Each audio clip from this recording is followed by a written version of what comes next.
दोस्तों नमस्कार, मैं रोहन भेंडे और आप देख रहे हैं खबरों का धोबी घाट। समूचा विश्व कोरोना से लड़ रहा था और हम भी पिछले हफ्ते कोरोना से ही लड़ रहे थे, लेकिन हमारे मीडिया और हमारा प्राइम टाइम का जितना भी स्लॉट है, जितने भी एंकर्स हैं, उन्होंने कोरोना के उपलक्ष्य में एक दूसरा डिबेट शुरू करना और उसको कंटिन्यू करना वाजिब समझा। और वो क्या डिबेट था? वो था पालघर में हुई संतों की हत्या। इस मॉब लिंचिंग में एक एंगल था। वो क्या एंगल था कि भीड़ ने संतों की हत्या की, लेकिन क्या ये भीड़ मुस्लिम थी? क्या ये भीड़ हिंदू थी? इस एक क्वेश्चन ने मीडिया में तेल भर दिया और मीडिया के सारे प्राइम टाइम के एंकर जल उठे। मीडिया के इस धड़े ने फिर इस टॉपिक को पकड़ा और फिर उन्होंने महाराष्ट्र के मुख्यमंत्री, महाराष्ट्र के गृह मंत्री, इन पर सवाल उठाते उठाते इस मुद्दे को एक दूसरा एंगल दिया जिसका नाम था कम्युनल एंगल। और इसमें सबसे पहले एंट्री किसकी हुई? सबसे पहले एंट्री हुई एक राष्ट्रवादी एंकर की, जिनका नाम है सुरेश चौहान के। मैं आपको यह भी दिखाऊंगा कि इसके पीछे कम्युनल एंगल नहीं कहने वाले उद्धव ठाकरे जी, ये शोएब कौन है, इसका जवाब आपको देना हो।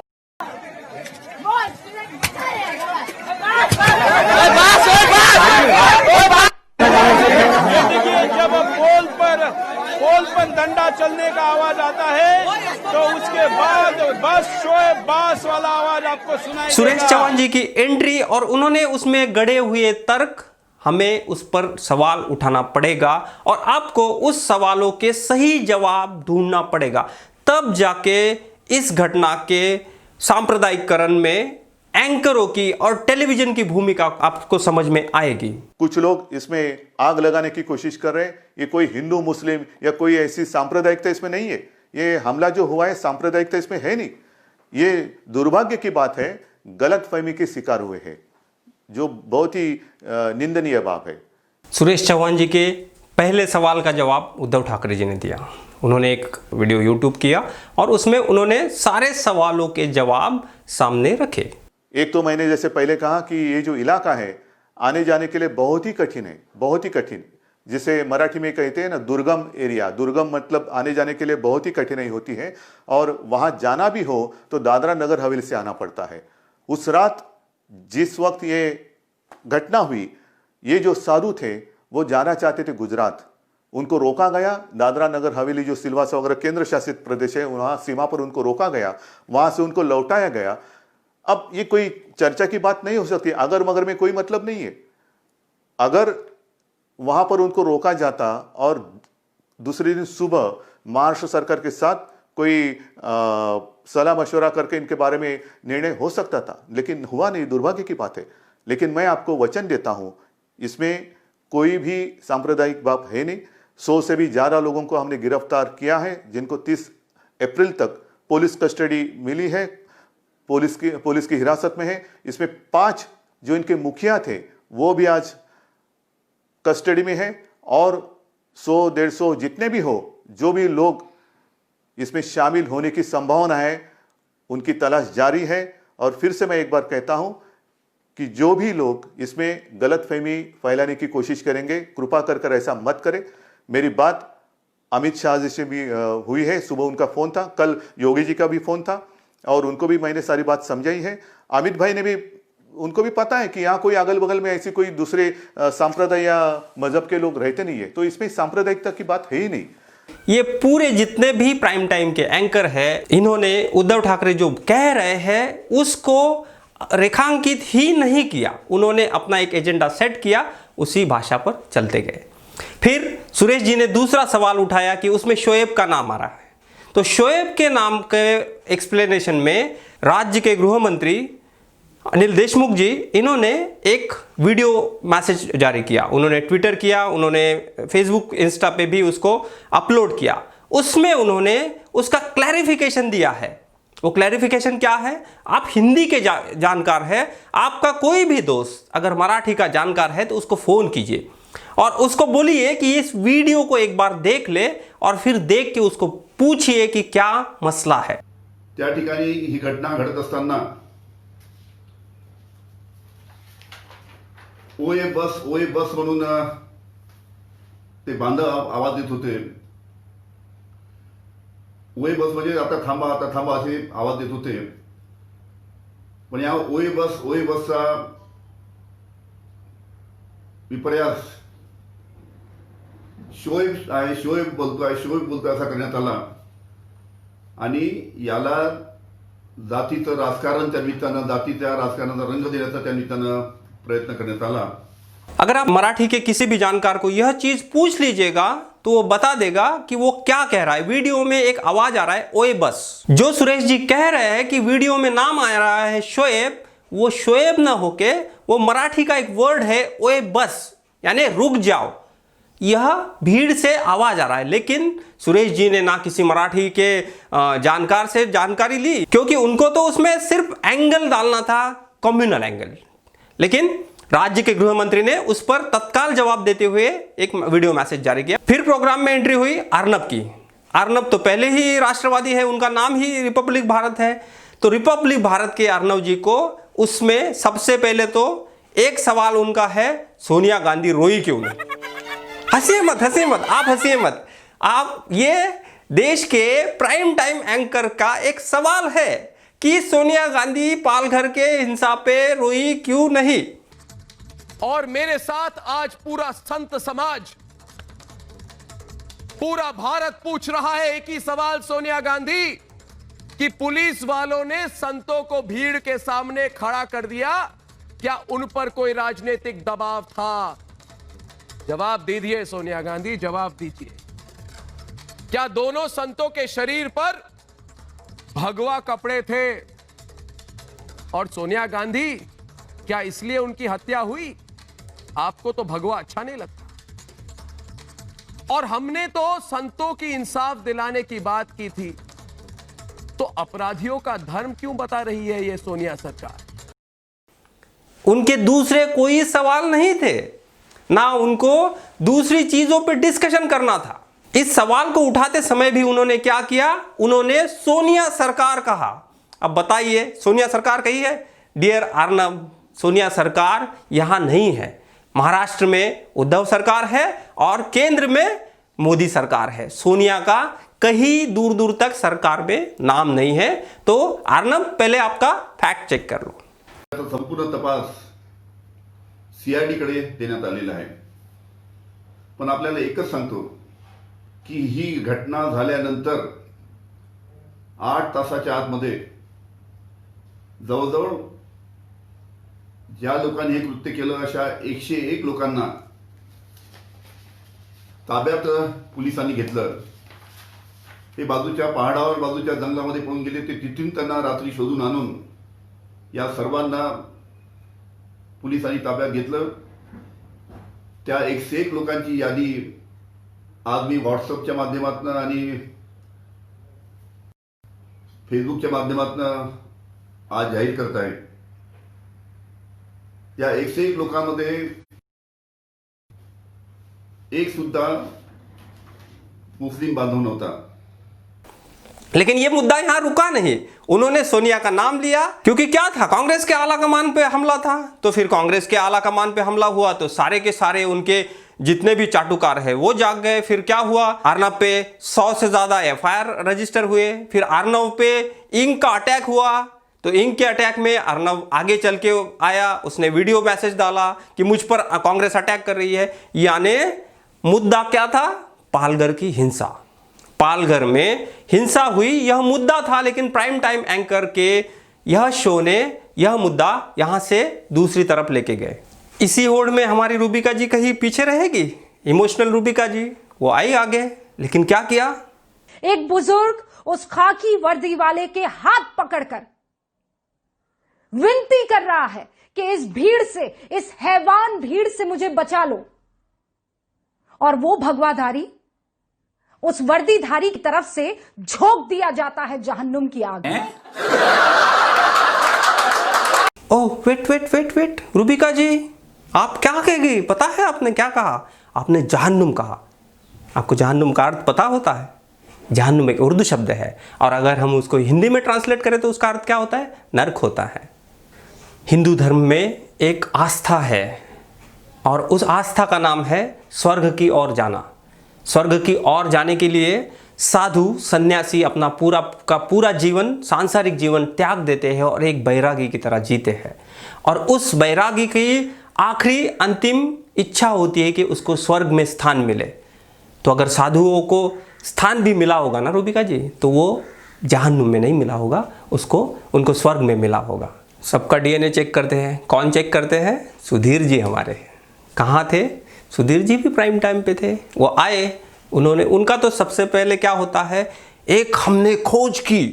कैसी खोज की हमने? उन्होंने वहाँ के सरपंच से बात की।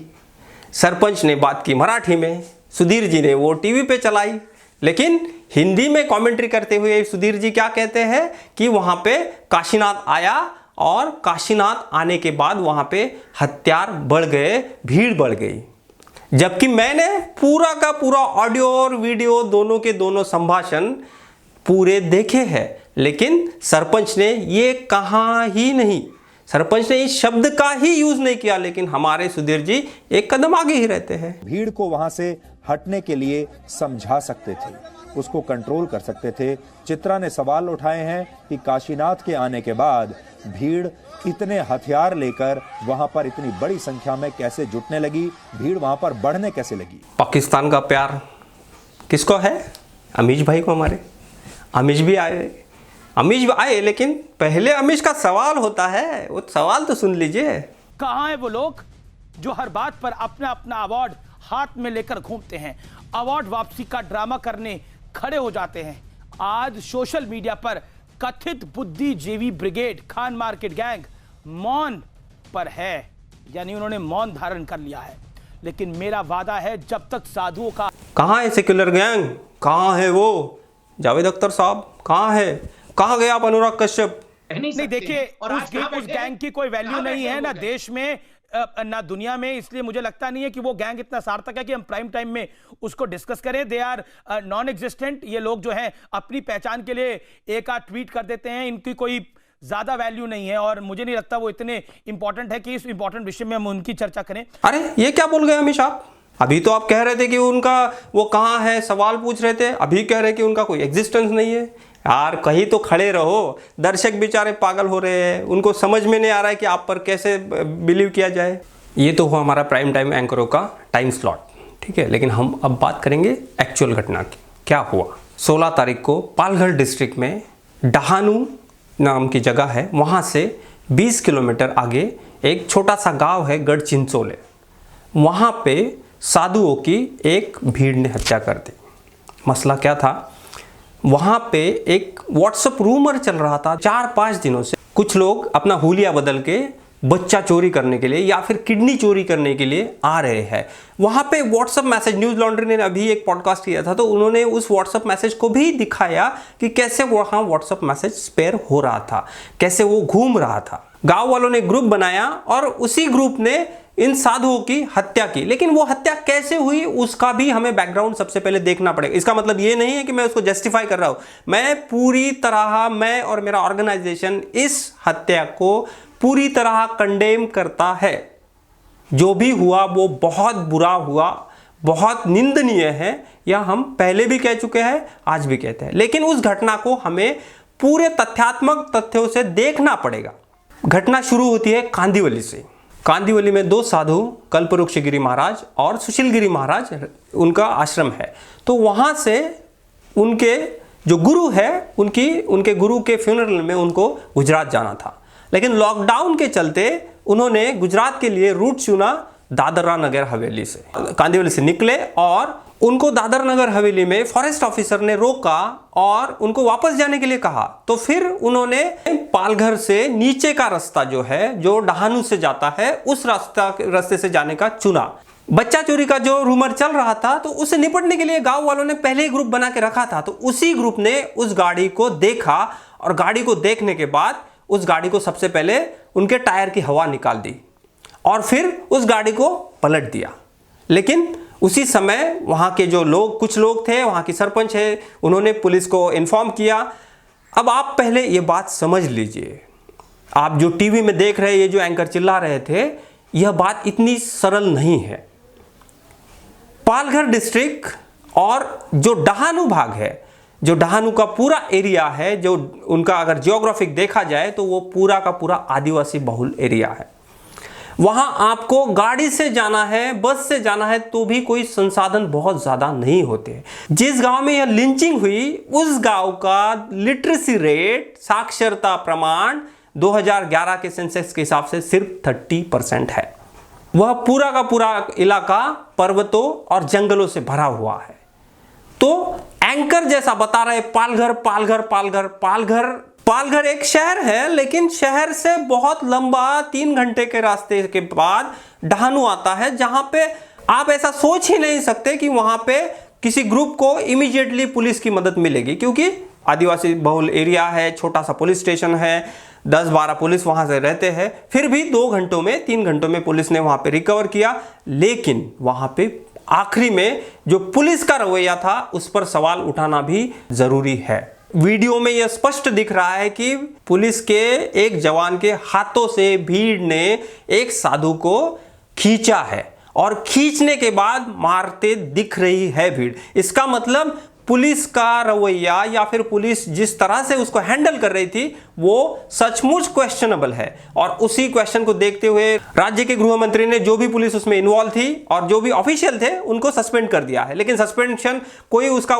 इलाज नहीं हो सकता है, हमें आगे भी उस पर सोचना होगा। ये तो हुआ एक मसला। फिर उसके बाद अगले 10 घंटों में गृह राज्य मंत्री अनिल देशमुख के बयान के हिसाब से 10 घंटों में सारे लोग, 110 लोगों को पुलिस ने पकड़ लिया और उसमें से कुछ जुवेनाइल है, उनको जुवेनाइल होम में भेज दिया और उसी प्रकार से पुलिस को भी उसके निर्देश दिए गए। लेकिन इसमें एक एंगल और भी है। अगर दादरा नगर हवेली में उनको रोका गया था, तो उनको उसी समय महाराष्ट्र गवर्नमेंट से कांटेक्ट करके उनको देना चाहिए था। उनको ऐसा फ्री छोड़ के, क्योंकि लॉकडाउन तो पहले ही चल रहा है सारे जगह पे, कहीं हम जा नहीं सकते, ना फ्यूनरल में हमें परमिशन है ना कहीं, क्योंकि दादरा नगर हवेली तो यूनियन टेरिटरी है, वहां पे सेंट्रल गवर्नमेंट का राज चलता है, यहाँ पे स्टेट गवर्नमेंट है, तो ये स्टेट कोऑर्डिनेशन का भी प्रॉब्लम है। वो हत्या रोकी जा सकती थी अगर दादरा नगर हवेली का एडमिनिस्ट्रेशन तत्काल महाराष्ट्र गवर्नमेंट को कॉन्टैक्ट करके उनको महाराष्ट्र गवर्नमेंट को सौंप देता।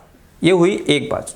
और उस पर एक और कुछ सवाल है। एक सवाल मीडिया ने उठाया है कि जो संगठन बेल लेने के लिए आया है वो ईसाई संगठन है। मीडिया के एंकर जो क्लेम कर रहे हैं कि उनका जो बेल का एप्लीकेशन करने वाले 2 लोग हैं, वो दोनों लोग ईसाई हैं। हिंदू ने अभी एक आर्टिकल पब्लिश किया है, उनके हिसाब से वो जो 2 नाम है वो है नोटेड डॉक्यूमेंट्री फिल्म मेकर और टाटा सोशल साइंस इंस्टीट्यूट के प्रोफेसर अंजलि मोंटेरो और प्रोफेसर केपी जयशंकर। इन दोनों का नाम मीडिया ने लिया है, लेकिन उसके बाद दोनों ने अपने व्हाट्सएप पोस्ट और व्हाट्सएप फेसबुक पोस्ट पे यह क्लैरिफाई कर दिया है कि हम इसमें इन्वॉल्व नहीं है, ना वो शेतकरी संगठन के हम पार्ट है, ना हमारा कोई उनसे वास्ता है, ना हमने कोई बेल एप्लीकेशन फाइल किया है। तो दिक्कत यह है कि क्या है, मीडिया एक साइड दिखा रहा है, टेलीविजन के एंकर एक साइड बता रहे हैं, लेकिन उसके जो तथ्य है वो नहीं बता पा रहे। उसका रीजन पता है, एक और रीजन है उसके पीछे। उसका एक रीजन ये है कि हमारे मीडिया का जो ग्राउंड का प्रोसेस है, जो ग्राउंड का उनका कनेक्शन है, उनकी रिपोर्टाज जो है वो ग्राउंड पे है ही नहीं। व्हाट्सएप जर्नलिज्म या फिर फेसबुक जर्नलिज्म जब से शुरू हुआ है, तब से हमने ग्राउंड का नेटवर्क ध्वस्त किया है और इसी ध्वस्त नेटवर्क की वजह से हम यहां तक पहुंचे हैं। सिलेक्टिव आउटरीच हमेशा परेशानी देता है। एंकरों ने जो सवाल उठाए, उनमें से सिर्फ 2-3 सवाल ही लिजिट है। पत्रकारों का काम ही नहीं है कि कौन रो रहा है, कौन हंस रहा है। पत्रकारों का, जर्नलिस्ट का, एंकरों का काम है गवर्नमेंट से लिजिट सवाल पूछना।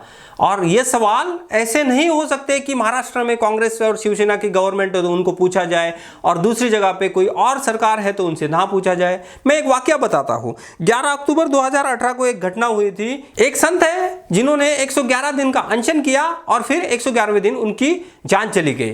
पता है उन्होंने अनशन किस लिए किया था? उन्होंने अनशन किया था गंगा सफाई के लिए, लेकिन उस पर किसी का ध्यान नहीं गया, मीडिया ने उसको रिपोर्ट नहीं किया। आखिरी में उस महंत ने अपनी जान गंवा दी, गंगा वैसी की वैसी ही धरी रही।